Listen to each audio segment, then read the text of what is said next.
Hi friends, welcome to our new video. അപ്പോൾ നമ്മുടെ പുതിയ വീഡിയോയിലേക്ക് എല്ലാവർക്കും സ്വാഗതം കേട്ടോ. ഇന്ന് രാവിലെ എഴുന്നേറ്റപ്പോൾ താമസിച്ചോട്ടെ, ഏകദേശം 9 മണിയൊക്കെ ആയപ്പോഴാണ് എഴുന്നേറ്റിട്ടുണ്ടായിരുന്നത്. എഴുന്നേറ്റ് കഴിഞ്ഞപ്പോഴത്തേക്ക് ഇതാ വാപ്പാക്ക് കൊണ്ടുപോകാനുള്ള ഇടിയപ്പവും മുട്ടക്കറിയൊക്കെ ഉമ്മ റെഡിയാക്കി വെച്ചിട്ടുണ്ടായിരുന്നു. അങ്ങനെ എൻ്റെ അടുത്ത് പറഞ്ഞു പെട്ടെന്ന് എഴുന്നേറ്റ് കൊണ്ടുപോകാൻ പറഞ്ഞിട്ട് കഥകിൽ തട്ടി വിളിച്ചപ്പോഴാണ് കേട്ടോ ഞാനിന്ന് എണീറ്റത്. ഇന്നലെ രാത്രി ഒരു സിനിമയൊക്കെ കണ്ടിട്ട് ഉറങ്ങിയപ്പോൾ നല്ല താമസിച്ചിട്ടുണ്ടായിരുന്നു. അങ്ങനെ ഇതാ ബൈക്കൊക്കെ എടുത്ത് പോത്തൻകോട്ടേക്ക് പോയി. അങ്ങനെ ഇതാ കട എത്തിയിട്ടുണ്ട്. കട എത്തിയതിന് ശേഷം നമുക്ക് കുറച്ച് സാധനങ്ങൾ വാങ്ങിക്കാനുണ്ടായിരുന്നു. അങ്ങനെ വാപ്പാര കടയുടെ നേരെ ഓപ്പോസിറ്റ് ഒരു കടയുണ്ട്. അവിടെ നിന്നാണ് നമ്മൾ സാധനങ്ങളൊക്കെ മേടിക്കുന്നത് ചില സമയത്തൊക്കെ. അപ്പോൾ അങ്ങനെ അതിനായിട്ട് അങ്ങോട്ട് പോയി സവാള മേടിച്ചിട്ടുണ്ടായിരുന്നു, 2 കിലോ തേങ്ങ മേടിച്ചുകൊണ്ട് വരാൻ അമ്മ പറഞ്ഞിട്ടുണ്ടായിരുന്നു. തേങ്ങ മേടിച്ചു, പഴം മേടിച്ചു, എല്ലാമൊക്കെ മേടിച്ചിട്ടുണ്ടായിരുന്നു. പിന്നെ വാപ്പ കടയിൽ മീൻ വാങ്ങിച്ചു വെച്ചിട്ടുണ്ടായിരുന്നു കേട്ടോ. മീൻ, കിഴങ്ങ് അതും കൂടെ എടുക്കാൻ വേണ്ടിയിട്ടാണ് പോയത്. പോയപ്പോഴത്തേക്ക് കാപ്പിയും കൂടെ കൊണ്ടുപോയതാണ്. അപ്പോൾ അതാ ഈ കേക്ക് എനിക്ക് ഭയങ്കര ഇഷ്ടമാണ് കേട്ടോ. അങ്ങനെ കേക്ക് വാങ്ങിച്ചു. അങ്ങനെ ഇതാ ഈ പയറുണ്ടല്ലോ, നമ്മുടെ നാടൻ പയറാണ് കേട്ടോ ഇത്. അത് വാങ്ങിച്ചതും കൂടി എടുക്കണമായിരുന്നു. അങ്ങനെ അതെടുത്ത് വാപ്പ വണ്ടി കൊണ്ട് വെച്ചരികയാണ് കിഴങ്ങ്. പിന്നെ കൊഴിയാള എന്ന് പറയുന്ന മീനാണ് കിട്ടിയെന്നാണ് തോന്നുന്നത് കണ്ടിട്ട്. അങ്ങനെ മീനൊക്കെ ഞാൻ നോക്കുകയാണ്, കവറിൽ വെച്ചിട്ട് തന്നെ വീഡിയോയൊക്കെ എടുക്കുകയാണ്. എന്നിട്ട് ഞാൻ തിരിച്ച് വീട്ടിലേക്ക് വന്നു കേട്ടോ. അങ്ങനെ വീട്ടിൽ വന്ന് എല്ലാം എടുത്ത് അവിടെ സ്ലാബിൻ്റെ പുറത്ത് ഇട്ട് കൊടുക്കുകയാണ് അമ്മക്ക്. അതിനുശേഷം അടുക്കളയിലേക്ക് വന്നപ്പോൾ ഒരു പപ്പായ ഇരിക്കുന്നു. പിന്നെ ഇന്നലെ അനിയനൊക്കെ ചുള്ളാളത്ത് പോയിട്ട് വന്നപ്പോൾ അവിടുന്ന് നാരങ്ങ കൊണ്ടുവന്നിട്ടുണ്ടായിരുന്നു. അങ്ങനെ അതൊക്കെ എടുത്ത് നോക്കി. അതിനുശേഷം ഞാൻ അതാ കാപ്പി കുടിക്കാനായിട്ട് പോവുകയാണ് കേട്ടോ. ഇടിയപ്പവും മുട്ടക്കറിയായിരുന്നു. ഇത് ഗ്യാസിൽ വെച്ച് നമ്മൾ സാധാരണ എണ്ണയിൽ വഴറ്റിയ കറിയാണ് കേട്ടോ. ആ കറി മാത്രമേ അനിയൻ കഴിക്കത്തുള്ളൂ. എനിക്കും അതാണ് ഇഷ്ടം. അങ്ങനെ നോക്കിയപ്പോൾ നമ്മുടെ ക്യാരറ്റും ബീൻസും എല്ലാം കൂടിയൊക്കെ അരിഞ്ഞ് വെച്ചിട്ടുണ്ടായിരുന്നു കേട്ടോ. നമുക്ക് ബീട്രൂട്ടും എല്ലാം കൂടി അരിഞ്ഞിട്ടാണ് തോരൻ ഉണ്ടാക്കാൻ വേണ്ടി എടുത്ത് വെച്ചിട്ടുണ്ടായിരുന്നു. അങ്ങനെ ഞാൻ കാപ്പി കുടിക്കാനായിട്ട് പോയി. ഇടിയപ്പവും 2 ഐറ്റം ഉള്ളിക്കറിയുണ്ട് കേട്ടോ. ഒന്ന് ഗ്യാസിൽ വെച്ചിട്ടുള്ളതും ഒന്ന് അടുപ്പിൽ വെച്ചിട്ട്, ഗ്യാസിൽ മീൻസ് നമ്മുടെ കുക്കറിൽ വെച്ചിട്ടുള്ളതും ഒന്ന് അടുപ്പിൽ വെച്ചിട്ടുള്ളതുമാണ് കേട്ടോ. മറ്റേ പാത്രം വെച്ചിട്ട് വേവിക്കണം. അതാണ് അനിയന് കൂടുതൽ ഇഷ്ടം. ഇടിയപ്പവും മുട്ടക്കറിയും കഴിച്ചിട്ടുണ്ടായിരുന്നു. നല്ല ടേസ്റ്റായിരുന്നു കേട്ടോ. മുട്ടക്കറിയും ഇടിയപ്പവും എനിക്ക് ഭയങ്കര ഇഷ്ടമാണ്. ഇടിയപ്പവും ചിക്കൻ കറിയേക്കാളും നമുക്ക് കൂടുതൽ ടേസ്റ്റ് എന്ന് പറയുന്നത് ഇടിയപ്പവും ഉള്ളിക്കറിയുമാണ് കേട്ടോ. ഈ മുട്ട ഇങ്ങനെ പൊട്ടിച്ച് അതിൻ്റെ ഉണ്ണി എടുത്ത് ആ മസാലയിൽ കുഴച്ച് കഴിക്കണം. എൻ്റെ അമ്മോ ഭയങ്കര ടേസ്റ്റാണ് കേട്ടോ. പിന്നെ ഞാൻ ഈ വോയിസ് ഓവർ ചെയ്യുന്നതിൽ എന്തെങ്കിലും ഒരു മിസ്റ്റേക്കൊക്കെ ഉണ്ടെങ്കിൽ എല്ലാവരും ക്ഷമിക്കണം കേട്ടോ. കാണുന്നവർ എല്ലാവരും അല്ല, കാണുന്ന കുറച്ച് പേരാണെങ്കിൽ അവർ ക്ഷമിക്കണം. കാരണം നമ്മൾ ചെയ്യുന്നതല്ലല്ലോ, ഒരുപാട് നമ്മളങ്ങനെ ചെയ്തിട്ടൊന്നും ഇല്ലല്ലോ. ആദ്യമായിട്ട് ചെയ്യുമ്പോൾ നമുക്ക് ചിലപ്പോൾ മിസ്റ്റേക്കുകൾ വരാം. അതുകൊണ്ട് എല്ലാവരും ക്ഷമിക്കണം കേട്ടോ. അങ്ങനെ ഇതാ ഉച്ചയ്ക്ക് ഞാൻ അടുക്കളയിലേക്ക് ചെന്നപ്പോഴത്തേക്ക് ഇതാ ഉച്ചയ്ക്കത്തേക്കുള്ള കിഴങ്ങ് വീട്ടിൽ നിന്ന് ഇളക്കിക്കൊണ്ടിരിക്കുകയാണ്. ഇവിടെ തുടുപ്പിട്ടാണ് കേട്ടോ കിഴങ്ങൊക്കെ ഇളക്കുന്നത്. ഇങ്ങനെ തന്നെ അടുപ്പിലാണ് വെക്കുന്നത്. കിഴങ്ങ്, മീൻ, ചോറൊക്കെ അടുപ്പിൽ തന്നെയാണ് വെക്കുന്നത്. പുറത്തടുപ്പിലാണ് നമ്മൾ വെക്കുന്നത്. ഗ്യാസിൽ അങ്ങനെ വെക്കാറില്ല. നമ്മളൊക്കെ വെക്കുകയാണെങ്കിൽ അങ്ങനെ പുറത്തായിരിക്കും. ചിലപ്പോൾ നമ്മൾ ഗ്യാസിൽ തന്നെ ആയിരിക്കും വെക്കുന്നത്. അമ്മമാർ വെക്കുന്നത് കൊണ്ടാണ് അവർ 2 പേരും കൂടുതലും ഗ്യാസ് അങ്ങനെ ഇതാക്കാതെ പുറത്ത് തന്നെയാണ് വേവിക്കുന്നത്. അതിനുശേഷം ഞാൻ അടുക്കളയിലേക്ക് വന്നപ്പോൾ ഉമ്മ നമ്മുടെ മീനിന് വേണ്ടിയിട്ട് അരപ്പ് തയ്യാറാക്കുകയാണ്. കൊഴിയാള മീനായിരുന്നു. അങ്ങനെ അരപ്പും കൊണ്ട് മുളകും അടുപ്പിൽ തന്നെ അതെല്ലാം വെക്കുന്നത് പറഞ്ഞു. അങ്ങനെ ഞാൻ അടപ്പും മുളകും അരിഞ്ഞുകൊണ്ട് കൊടുത്ത് തിരിച്ചടയ്ക്കാൻ പോയപ്പോൾ എന്നെ അവിടെ കുറേ വഴക്ക് പറഞ്ഞു കേട്ടോ. തിരിച്ചാണ് അടയ്ക്കാനുള്ളത് എന്ന് പറഞ്ഞു. അങ്ങനെ അത് ഞാൻ തിരിച്ചൊക്കെ അടച്ചു വെച്ചു കൊടുത്തു. അതിനുശേഷം വന്നപ്പോൾ മീൻ ഇറക്കുകയാണ്. കൊഴിയാള അറുത്തോണ്ടിരിക്കുകയാണ്. അവരൊക്കെ നല്ല ക്ലിയർ ആയിട്ടാണ് കേട്ടോ ഇതൊക്കെ അറുക്കുന്നത്. ഞാനൊക്കെയാണ് മീനിറക്കാൻ പോകുന്നതെന്നുണ്ടെങ്കിൽ മീനിൽ തൊലിയിൽ കൂടെ തന്നെ ഫുൾ മീനും ഇരിക്കും കേട്ടോ. അങ്ങനെയാണ് അറുക്കുന്നത്.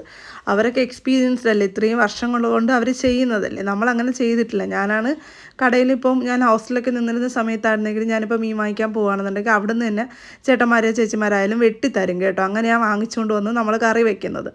അങ്ങനെ നേരത്തെ കാണിച്ചിട്ടുണ്ടായിരുന്ന നമ്മുടെ ബീട്രൂട്ടും ബീൻസും ക്യാരറ്റും സവാളയും കൂടെ അരിഞ്ഞതിട്ട് ഉമ്മ അടുപ്പിലേക്ക് വെച്ചിട്ടുണ്ട് കേട്ടോ. ഉള്ളിയൊക്കെ നല്ലപോലെ പുരട്ടി എല്ലാം ഇട്ട് അതിലേക്ക് ഉപ്പും ചേർത്ത് വെക്കുകയാണ്. ഇനി ഇത് അടുപ്പിലിരുന്ന് വേവും കേട്ടോ. അപ്പോൾ നമ്മുടെ വീട്ടിലെല്ലാം കുക്ക് ചെയ്യുന്ന വീട്ടിൽ ഉമ്മായും വീട്ടിയുമായാണെന്ന് പറഞ്ഞു. അതൊക്കെ എന്ത് ഭാഗ്യമാണല്ലേ. ചിലരൊക്കെ ഞാനൊക്കെ ഓഫീസിലൊക്കെ നിൽക്കുന്ന സമയത്തൊക്കെ ആണെങ്കിൽ പോലും നമ്മുടെ കൂടെയുള്ള ഓരോരുത്തരും വീട്ടിൽ രാവിലെ എണീച്ച് 5 4 മണിക്ക് എണീറ്റ് എല്ലാം ഉണ്ടാക്കിയിട്ടൊക്കെയാണ് വരുന്നത്. അതൊക്കെ കേൾക്കുമ്പോൾ അവർ കേൾക്കുമ്പോൾ നമ്മൾ ദൈവത്തോട് തന്നെ നന്ദി പറയാറുണ്ട് കേട്ടോ. കാരണം നമുക്ക് രാവിലെ എണീറ്റ് വന്നപ്പോൾ തന്നെ എല്ലാം റെഡിയാക്കി വെച്ചേക്കാനായിട്ട് വീട്ടിലെ ആൾക്കാരൊക്കെ ഉള്ളത് എന്ത് ഭാഗ്യമാണ്. അത് ഞാൻ എപ്പോഴും ദൈവത്തിൻ്റെ അടുത്ത് നന്ദി പറയുന്നൊരു കാര്യമാണ് കേട്ടോ. അങ്ങനെ ഇതാ തോരനൊക്കെ റെഡി ആയിക്കൊണ്ടിരിക്കണം. അരപ്പൊക്കെ ഇട്ടിട്ടുണ്ടായിരുന്നു. നമുക്ക് ചെറിയ ചെറിയ ജോലികളാണ് കേട്ടോ. തേങ്ങ തിരുവി കൊടുക്കുക, പിന്നെ അതുപോലെ തന്നെ ഈ തോരത്തിനൊക്കെ നമ്മുടെ ഈ സാധനം അരിഞ്ഞു കൊടുക്കുക, ഇതൊക്കെയാണ് നമ്മൾ കൂടുതലും ചെയ്യുന്നത്. അങ്ങനെ ഇതാ ഒരു 11 മണിയായപ്പോൾ ഒരു നാരങ്ങ വെള്ളം തന്നിട്ടുണ്ടായിരുന്നു കേട്ടോ. ഉമ്മച്ചി എന്നെ കൊണ്ട് തന്നിട്ടുണ്ടായിരുന്നു. അങ്ങനെ ഞാൻ പുറത്തിറങ്ങി നാരങ്ങ വെള്ളം കുടിച്ചു. അതിനുശേഷം പപ്പയ്ക്ക നേരത്തെ രാവിലെ കാണിച്ചിട്ടുണ്ടായിരുന്നല്ലോ, ആ പപ്പയ്ക്ക എടുത്ത് ക്ലീൻ ചെയ്ത് ഒരു 5-6 പീസ് ഞാൻ കട്ട് ചെയ്ത് കഴിച്ചു. അതിനുശേഷം ബാങ്കിൽ പോകേണ്ട ഒരു ആവശ്യം ഉണ്ടായിരുന്നു. അങ്ങനെ പോയിട്ട് വന്നിട്ട് ഞാൻ ദാ ഫുഡ് കഴിക്കാനായിട്ട് കയറിയിട്ടുണ്ടായിരുന്നു. ഇന്ന് സ്പെഷ്യൽ ചോറ് തന്നെയാണ് കേട്ടോ. ചോറ്, മീൻകറി, കിഴങ്ങ്, മീൻ പൊരിച്ചത്, ഇതൊക്കെ തന്നെയാണ് എന്നും വീട്ടിൽ സ്പെഷ്യൽ. ഇന്ന് പൊരിച്ച മീനില്ലായിരുന്നു. അങ്ങനെ ഞാൻ ആ ചോറൊക്കെ ഇടുകയാണ് കേട്ടോ. എനിക്ക് എപ്പോഴും ഈ ഫുഡ് കഴിക്കുന്ന സമയത്ത് ഇങ്ങനെ അറേഞ്ച് ചെയ്ത് കഴിക്കാൻ ഭയങ്കര ഇഷ്ടമാണ് കേട്ടോ. അതിലേക്ക് ഇതാ ഇങ്ങനെ കിഴങ്ങ് വെക്കുകയാണ്. എനിക്ക് ഈ തൈറോയിഡിൻ്റെ ഒരു പ്രശ്നം ഉള്ളതുകൊണ്ട് കിഴങ്ങ് അങ്ങനെ യൂസ് ചെയ്യാറില്ല. പിന്നെ വീഡിയോ എടുക്കാൻ വേണ്ടിയിട്ട് എടുത്തതാണ് കേട്ടോ. അതിനുശേഷം ഞാൻ ആ കിഴങ്ങ് ഉമ്മാക്ക് കൊടുത്തിട്ടുണ്ടായിരുന്നു. അതാ കിഴങ്ങൊക്കെ വെച്ച് ഞാൻ ചോറ് കഴിക്കാനായിട്ടിരുന്നു. ചോറ് കഴിച്ച് കഴിഞ്ഞാൽ പിന്നെ വേറെ പരിപാടിയൊന്നും ഉണ്ടായിരുന്നില്ല. വൈകുന്നേരം ജസ്റ്റ് ഒന്ന് വാഴയ്ക്കപ്പം ഉണ്ടാക്കണം, അങ്ങനെ അതിൻ്റെ പരിപാടിയും കാര്യങ്ങളൊക്കെ ആയിരുന്നു ഉണ്ടായിരുന്നത്. എനിക്ക് കൂടുതൽ കഴിക്കാൻ ഇഷ്ടമെന്ന് വെച്ച് കഴിഞ്ഞാൽ ഉച്ചയ്ക്ക് ചോറ് തന്നെ, അങ്ങനെ നിർബന്ധമുള്ള ഒരാളൊന്നും അല്ല കേട്ടോ. ഞാൻ എന്താണോ ഫുഡ് അതെന്തായാലും കഴിക്കും. എനിക്ക് കൂടുതലും ചോറ് ഇല്ലാതിരിക്കുന്നതാണ് നല്ലത്. പക്ഷേ നമ്മുടെ വീട്ടിലൊക്കെ അവർക്ക് പാരമ്പര്യമായിട്ട് അല്ലെങ്കിൽ പണ്ട് തൊട്ടേ അവർ കഴിച്ച് വന്നതെന്ന് വെച്ചാൽ ചോറ്, മീൻകറി, കിഴങ്ങ്, തോരൻ, ഇത് അവർക്ക് ആ ഒരു ശീലമുള്ളത് കൊണ്ട് തന്നെ നമ്മൾ അത് തന്നെ ആയിട്ട് മുന്നോട്ട് നമ്മൾ വീട്ടിൽ നിൽക്കുന്നിടത്തോളം കാലം നമ്മൾ അങ്ങനെ തന്നെ കഴിക്കേണ്ടി വരും. അപ്പോൾ എപ്പോഴും ഞാൻ ശ്രദ്ധിക്കാറുള്ളൊരു കാര്യം എന്ന് വെച്ചാൽ കുറച്ച് ചോറേ എടുക്കത്തുള്ളൂ. വളരെ കുറച്ച് ചോറ് കഴിക്കാനാണ്, കാർബ് വളരെ കുറച്ച് കഴിക്കാനാണ് ഞാൻ എപ്പോഴും ശ്രദ്ധിക്കാറ്. പിന്നെ ചോറൊക്കെ കഴിച്ചതിന് ശേഷം ഒന്ന് കിടന്നു. ജസ്റ്റ് ഉറങ്ങിയിട്ടൊന്നും ഉണ്ടായിരുന്നില്ല. ഒരു ഐസ്ക്രീം മേടിച്ചു കേട്ടോ. അതിനിടയ്ക്ക് അത് എടുക്കാനായിട്ട് പറ്റിയില്ല. അതിനുശേഷം ഇതാ വാഴയ്ക്കപ്പത്തിൻ്റെ പരിപാടിയിലേക്കാണ്. വീട്ടിൽ ഇന്നലെ വാങ്ങിച്ച പഴം ഉണ്ടായിരുന്നു കേട്ടോ. അങ്ങനെ വാഴയ്ക്കപ്പം ഉണ്ടാക്കാനായിട്ടുള്ള പരിപാടിയിലേക്ക് ഞാൻ പോയി. മാവൊക്കെ കുഴച്ച് വെച്ചു. അത് പഴമൊക്കെ ഇട്ട് നമ്മൾ നല്ല രീതിയിൽ വാഴയ്ക്കപ്പം ഉണ്ടാക്കി ചായയും കൂട്ടി കഴിച്ചു. അതൊന്നും എനിക്ക് വീഡിയോ എടുക്കാനായിട്ട് പറ്റിയിട്ടുണ്ടായിരുന്നില്ല. ഞാൻ വാഴയ്ക്കപ്പം ഉണ്ടാക്കുമ്പോൾ അതിൽ നല്ല രീതിക്ക് പഞ്ചസാര ചേർക്കും കേട്ടോ. നല്ല പഞ്ചസാര, നല്ല ചവയ്ക്കുന്ന രീതിക്ക് തന്നെ പഞ്ചസാര അതിൽ ചേർക്കും.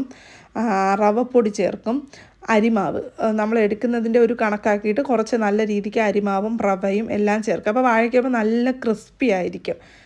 പിന്നെ ഒരുപാട് പഴുത്ത പഴത്തിൽ വാഴയ്ക്കപ്പം ഉണ്ടാക്കുന്നത് നമ്മുടെ വീട്ടിൽ ആർക്കും ഇഷ്ടമല്ല. എല്ലാവർക്കും കുറച്ച് പച്ചയായിട്ടുള്ള പഴത്തിൽ കഴിക്കുന്നതാണ് ഇഷ്ടം.